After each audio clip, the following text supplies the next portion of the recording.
Ito po yung engine niya, yan. Okay.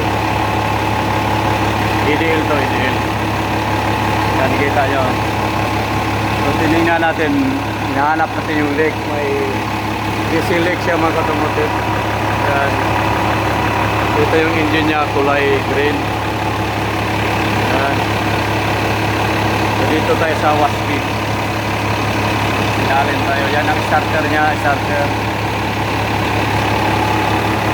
Hindi naman masyado malaki yung engine niya.